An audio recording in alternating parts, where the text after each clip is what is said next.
Hello, and welcome back to the Modeling Success in Action podcast. I'm your host, Jessica, and today I am joined by Kalin. So, Kara is the founder and CEO of Shift Change, a neuroscience-based platform transforming how individuals and organizations respond to stress and trauma. As a registered clinical counselor with advanced EMDR training and a former Team Canada coach, she integrates neuroscience and lived experience to create accessible, anonymous spaces for nervous system processing. Her work challenges conventional therapy by focusing on prevention, helping high performers process stress before the breakdown occurs. Welcome. Thank you. Thank you. It's so great to have you on the show. And I love how you even mention in your bio that there is lived experience there. That's one of the real big reasons I wanted to have you here, is because you're not just like, this isn't some theoretical process. This is real. This is lived. You've shown yourself how to move through this. So I want to toss it over to you and let you kind of take us, through how you, got to where you are now with Shift Change and where you started. Yeah. Well, I always like to tell people I spent, most of my life in what I consider suppression culture growing up in sport. And I sport is really near and dear to me. And I believe that there's a lot of incredible things that sport can offer young people. And it certainly did me.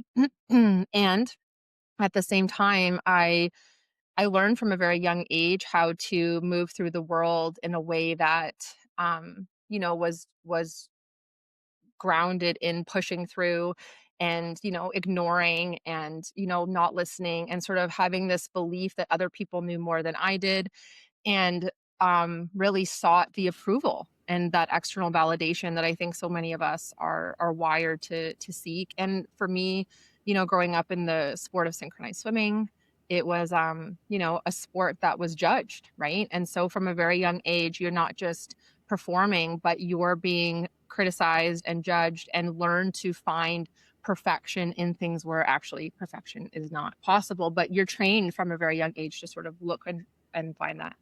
And I had a lot of really great moments in that. But in 2019, I decided to leave sport. And I'd spent a long time in different leadership positions trying to change sport culture.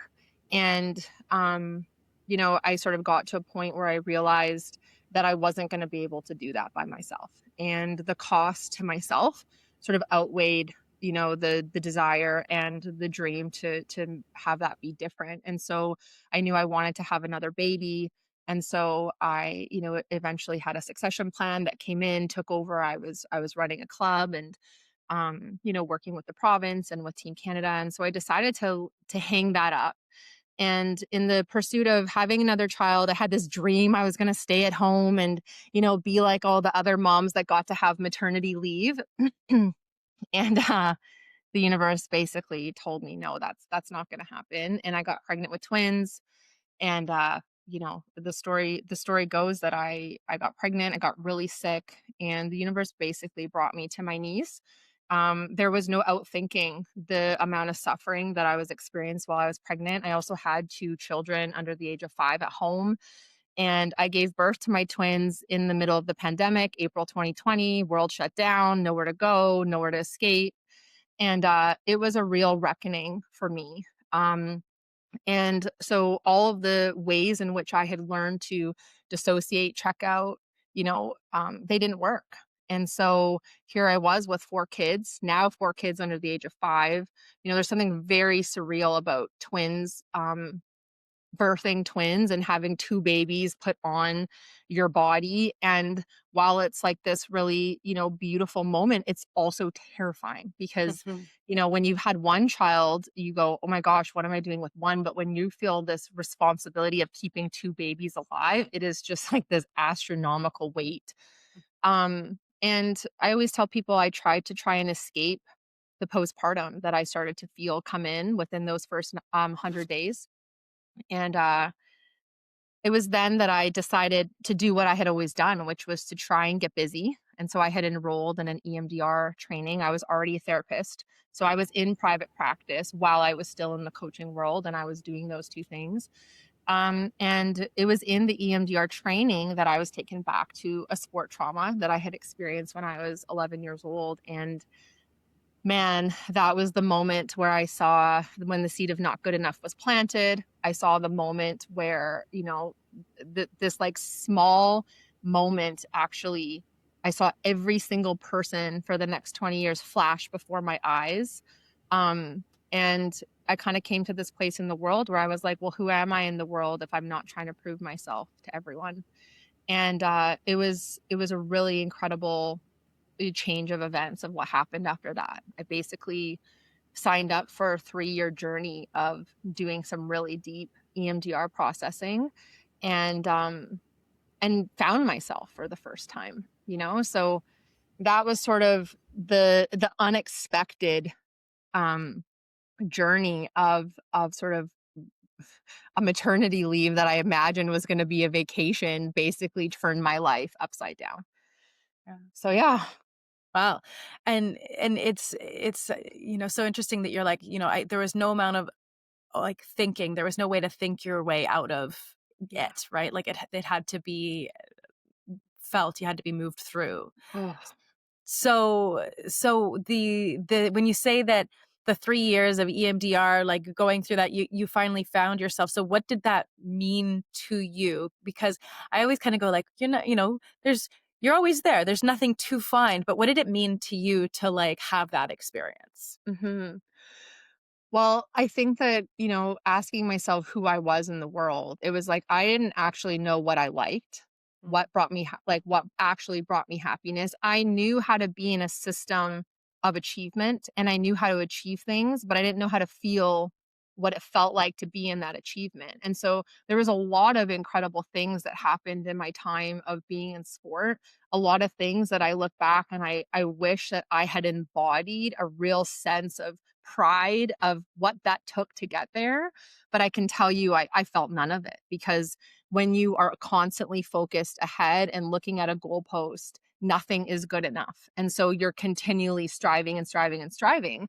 And, so it was that first question of what do I love and what do I want to do? I mean, my dream was to be an Olympic coach. I always tell people this. And so when you look at who I am and what I'm doing now in the world, it is a very surreal moment to be standing on stages and talking about trauma.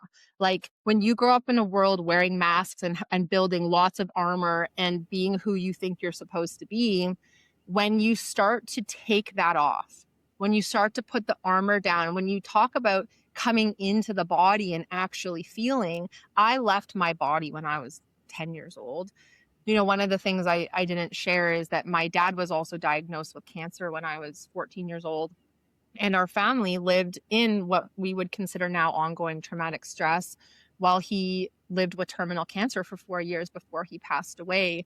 And so that was what my adolescence was at home, which we never told anybody. Nobody, people knew that my dad had cancer, but they didn't know what we were going through as a family. They definitely, there wasn't sort of community supports at that time. And so we were really in a very isolated, situation. And I can see now why all of the things happened in my life the way that it did, because it's positioned me now in my business to speak about impact of certain things. And what you said, right? I wish that my life sometimes had just been the academic route. I wish they hadn't have to been the experiential way because it's been painful. There's been a lot of suffering that had to be experienced in those moments. And I think that now it's sort of my gift because I can go into a room with people who are holding a lot, who have felt a deep amount of suffering, and I can connect and feel what that is to have that inner knowing.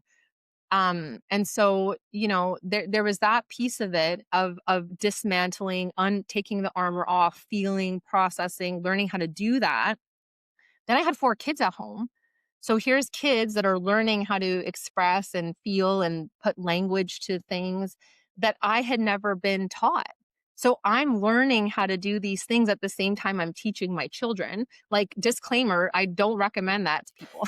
you know, Learn that first before you have children. Otherwise, it's very confronting space to be in, but it forced me to do it because I didn't want my children to not know how.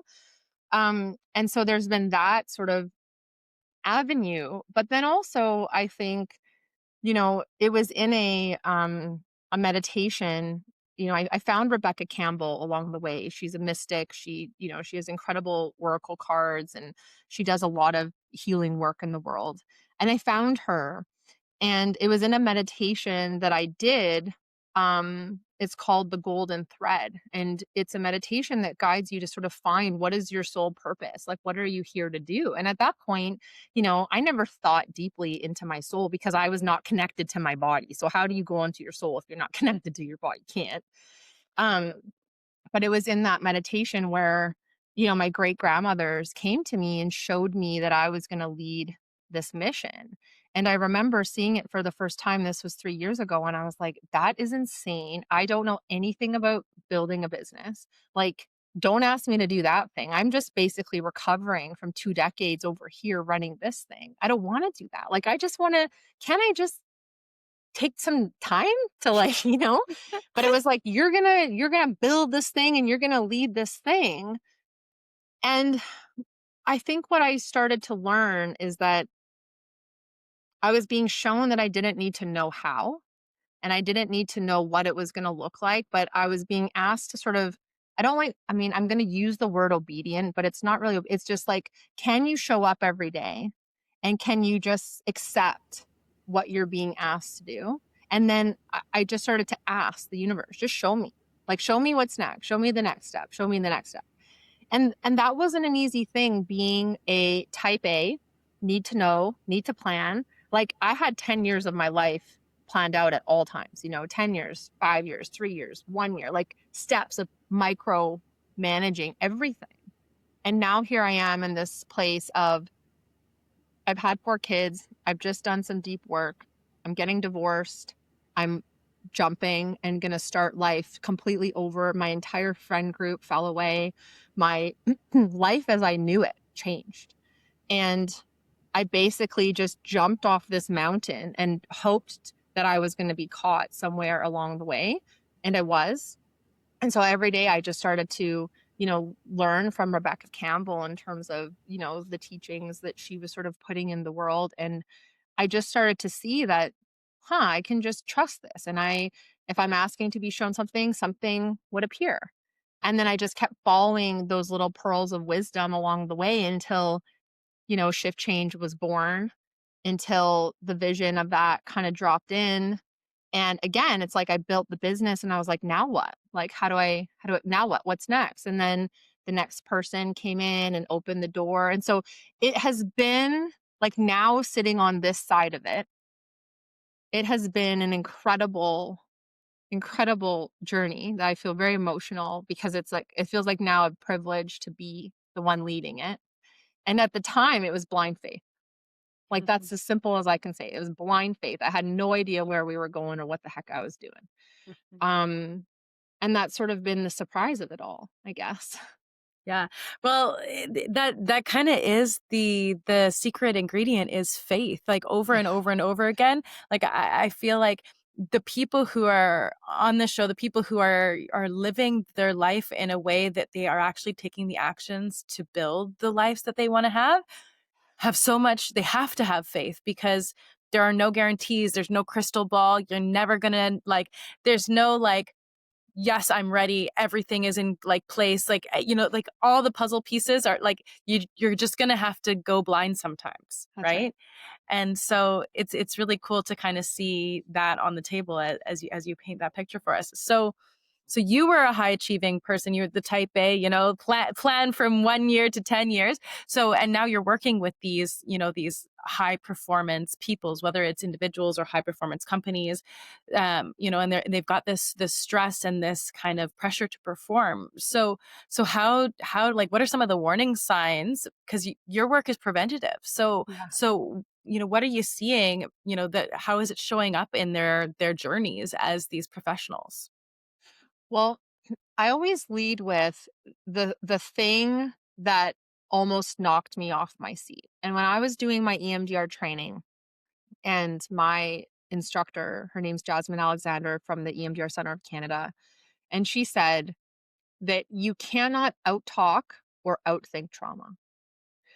And that was a moment that changed my life because I thought to myself, if that's true, what the heck have we been doing? Like, growing up in sport and having sports psychologists and being fed that you can, change the way. No, when trauma is imprinted, and this is what we learn, that when you experience a stressful or traumatic event, that experience will get imprinted in the right hemisphere of the brain.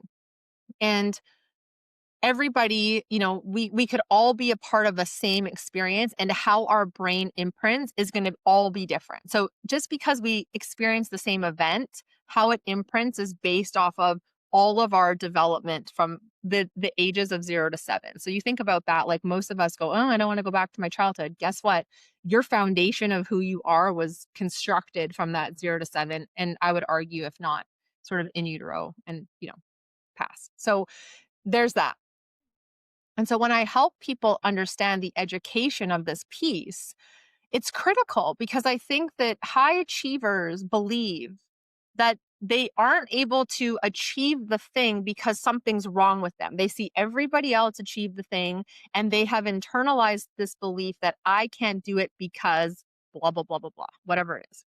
And so when I help people understand the research that there's a 90-day window to process and integrate a stressful or traumatic incident before it gets integrated as chronic anxiety or PTSD, 90 days. And so if we understand that, then the next step is, well, what do we do then if we've experienced old trauma? And so with EMDR, what's incredible is that the World Health Organization has done a ton of research, and they state that EMDR is the most effective protocol for helping process trauma. It's not the only one, but it is one of the most researched modalities. And what happens is that when it's imprinted in the right hemisphere of the brain, when we use eye movement, we take stuck trauma from the right side and we bring it to the left side of the brain. Now, when we do that, we help the brain make sense of what's happened. And when the eyes are moving from right to left, and if we're bilaterally tapping, for example, which we do in shift change, you're helping your nervous system to suck the charge out of the experience. And so what happens is people come into, our virtual space and we guide them through a process. And when people do that and they come in and do that in a 50-minute session, everybody is surprised at how different they feel. And what makes, our experience unique is that we have created a platform that delivers it anonymously. And so what people, I think, maybe haven't really thought about, and I didn't really think about it. Again, I had to go through my own journey, which was, I'm an athlete. I've grown up in sport culture. You learn to push through. You don't show weakness, period. You don't show it. And if you do, there's going to be some kind of repercussion for that. So any moment you show emotion, it's gonna move with you. So you learn not to do that. Okay. So you're over here in this camp. Now, if you're a therapist, which I'm also trained as a therapist, what's the idea? The idea is that we all come together and we have these beautiful experiences where we process and sit and talk and blah, blah. Well, the people over here going, heck no, I'm not doing that thing. That is risky. And not only is it not risky, intuitively, it's not actually safe.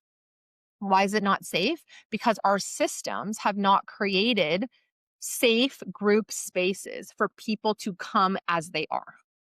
And so as I was developing shift change, I was fortunate to have already worked with, high performing people and first responders, and the men that I was working with when I was telling them that I'm going to, come creating this great thing, and think about how amazing if we can do this, right away instead of waiting until, breakdown. And they were like, I'm not coming if people can see me. And one of my clients said, well, can't you make it anonymous? And when you're a follow the rule book kind of girl, which I am, I was like, anonymous? Who does that? Therapy is not anonymous. But then I started to realize that there's a whole group of people that didn't even want to come into the space because people could see them. There's this whole group of people that there's this, not only just the stigma, but there's fear of losing their jobs. There's fear of losing credibility. There's so much fear. And so as we started to sort of offer that into the world, it was incredible who started to come. And, this last year, we had the opportunity to integrate our shift change sessions with the Surrey Police. And after critical incidents, Dr. Lisa Kitt and Sergeant Andrea Martins were a part of a group of humans who would set up groups with me, and we would run the police officers through the sessions. And it was incredible. It was so incredible because you would see people come in holding so much. And in 50 minutes, you would feel the armor come off. You would see breath restored to the body. You would see this tight face that was just like, holding and just soften. You would see, the softening of the face. And, what's beautiful, this protocol is nonverbal. So there's no talking that has to happen. You're guided through it, but you're guided through it, without having to speak about it. And so what I started to realize is that, yes, we were offering this anonymous thing and that was special, but actually we were helping people connect with a sense of felt safety. Because when they could come in and not worry about anyone seeing them, not worrying about having to talk, but we could run them through something that was going to help them feel better, all of a sudden it was like, helps here. Helps here. I can do this. And then it, gets people curious. And I think the most fascinating thing about that pilot was that people who had never done EMDR were showing up in these spaces. We were getting a 97% post-session response rate after it was over because it was anonymous, because nobody had to put their name on it. They didn't have to give it to the employer. They just knew that they were offering it to us and they were asking us for more. And so, it was incredible because, in 2026, we'll be integrated into that system. We'll be running a session a week for the Surrey Police. And, as we continue to sort of bring it into the world more fully, it's been an incredible sort of undertaking of watching it unfold, Mhm. Yeah. Yeah. And I mean, when we're talking about high stress, high pressure, we're looking at policing, right? That's like one very, intense example of it. So like, I mean, obviously for them, they're having these critical moments happening, possibly on the daily, right? Yeah. Depending on what's happening in the line of duty for them. But like, let's imagine that there's somebody who's, working in an office job where maybe lives aren't on the line, but their nervous system is thinking that lives are on the line because that's running the Mhm. stress. So like, how do they like, what does it look like for them? How does it show up in them in that entrepreneurial journey? Like, Oh, yeah.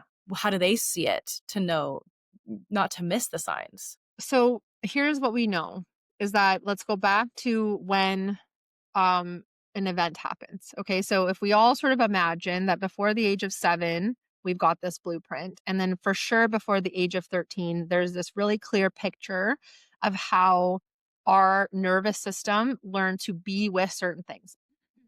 Now, when we experience something stressful or traumatic and that gets imprinted, it also attaches to a negative cognition. Okay.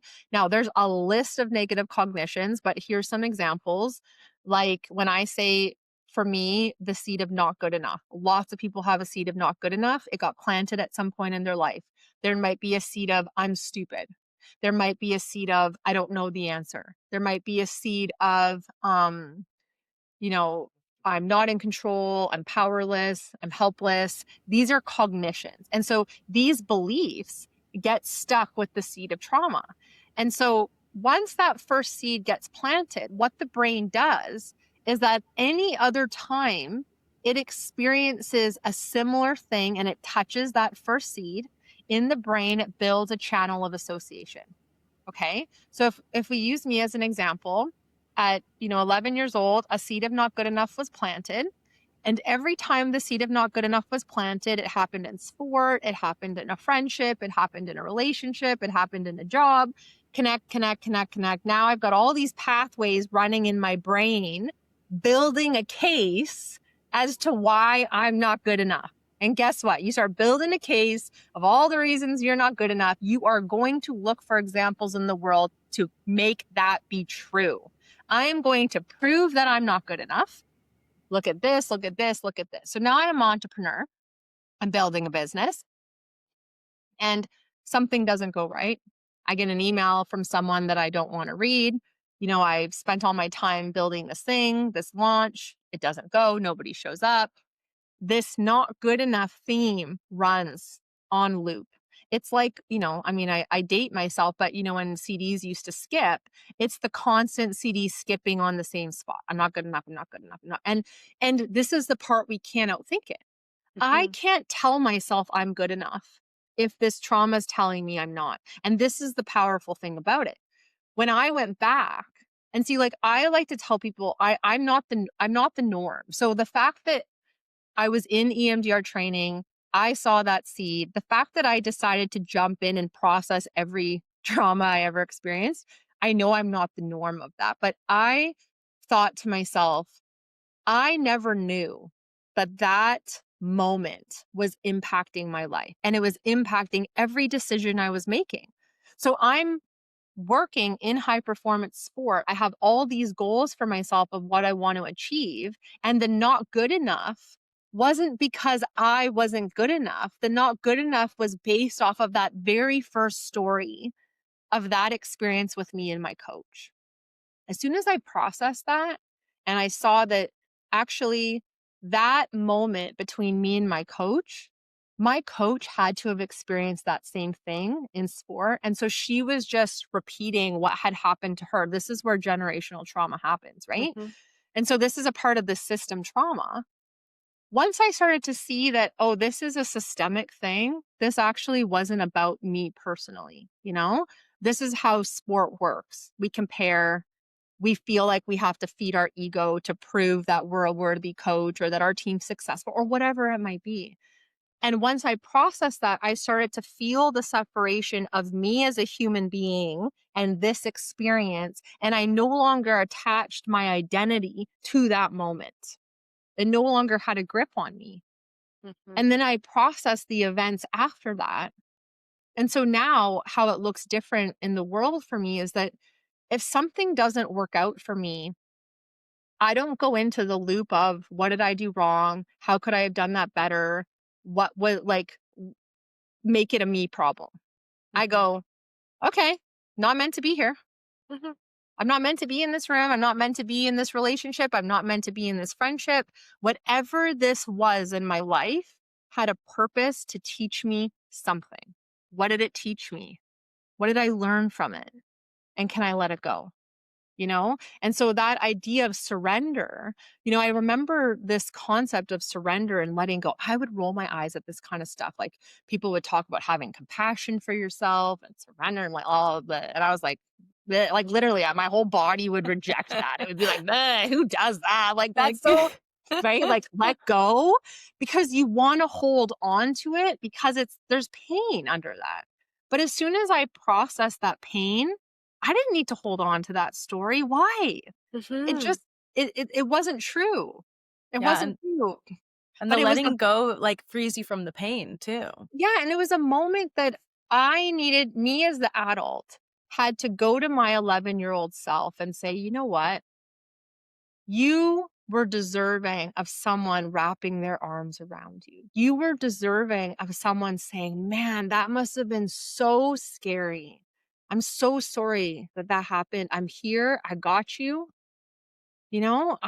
It's not about you. And these are the conversations I have with my kids, because what people don't realize when we say the word trauma, they think that trauma is a big catastrophic event. But the definition for me that also stopped me in my tracks was it's not what happens to us, but what happens inside of us in the absence of an empathetic witness. And for most people, we have not grown up in homes where we had an empathetic witness to the hard moments. Why? Because our parents didn't have it and their parents didn't have it. And unless, you were fortunate enough to grow up in that home, it is not the norm. And so learning to bring compassion to myself, I had to go back to all of those younger versions of me and give her the compassion no one ever gave her, not because they didn't want to, they just didn't know how. They just didn't Mhm. know how. And I could let go of that. I could stop being mad at all the grown-ups in my life for doing a shitty job. You know what I mean? Like I could go, it's not about them, doing it bad. It's about the fact that they never got that either. Mhm. And if they never got that, how can you do that? Because we learn through experiences and through modeling, right? Yeah, exactly. So that forgiveness piece, that cutting the cords with it all, because it is like you're in pain, they were in pain, their parents were in pain. It's been pain the whole way down the line, you know? Mhm. And so if we can be compassionate about our own pain, and Right. we can be compassionate about theirs, then all of a sudden there's this like human acceptance. That's right. And Yeah. I couldn't have gotten there though without doing the work. Like y- the idea of bringing acceptance and forgiveness for me is sort of an interesting one. Um Oprah I saw recently said this so beautifully and I was kind of surprised by it, but and I'm going to totally butcher it because I don't remember it word for word, but she said forgiveness is not about forgiving the person. It's forgiving that which you had wanted to have happen didn't. So it's more about acceptance. Can I accept that that didn't happen as I needed it to have happened? So what do I do with that? It's like, well, I can now be in the world and say with my kids, how do I bring repair into relation? Nobody's going to be relationally perfect. Like we're all here having this human experience, learning how to be in relationship with all of us that have experienced suffering to some degree or another.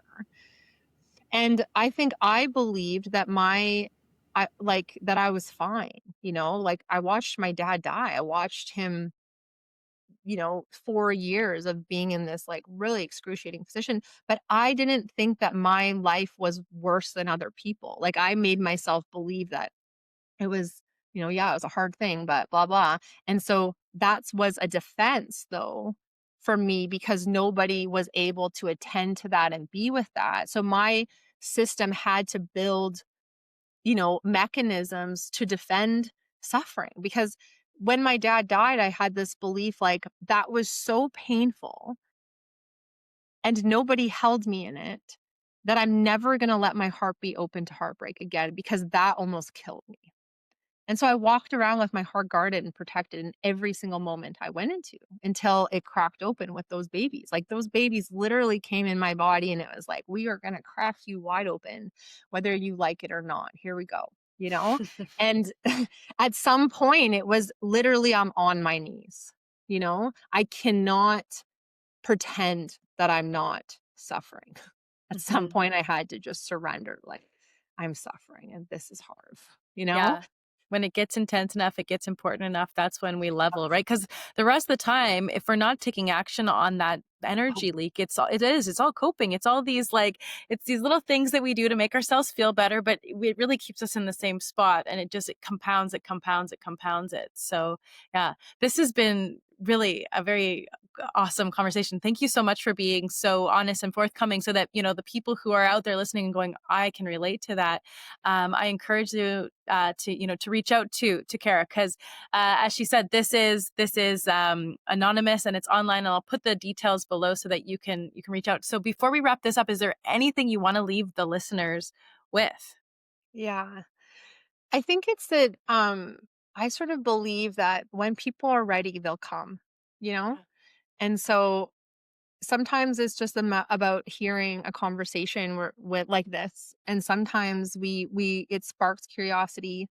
And I kind of just believe that. And I think that the Shift Change platform sort of allows for people to sort of dip their toe in. It's for a whole group of people that don't even really know the language or the verbiage of work and all that kind of stuff. And yet then we're also, offering different types of retreats and things for people who are ready to go deeper. And so it's not a this or this, it's a this and this. And so when you're ready to try it, we're there. When you're ready to go deeper, we're there. It's like come when you're ready and just come as you are. You don't need to know anything because the brain is the keeper of all the secrets. And I tell that to people all the time. You don't need to know what it is that's in there. You just have to Mhm. be willing to show up and have that faith that you want to feel different than how you feel now. Yeah. And I guess that I get to be the proof now that none of that took me out. And if anything, it's brought me to this beautifully soul aligned mission in my life that I feel very grateful for and very empowered by. So there is light at the end of it. Yes, there is. So Yeah. thank you so much for joining me today. And No. thank you all for listening.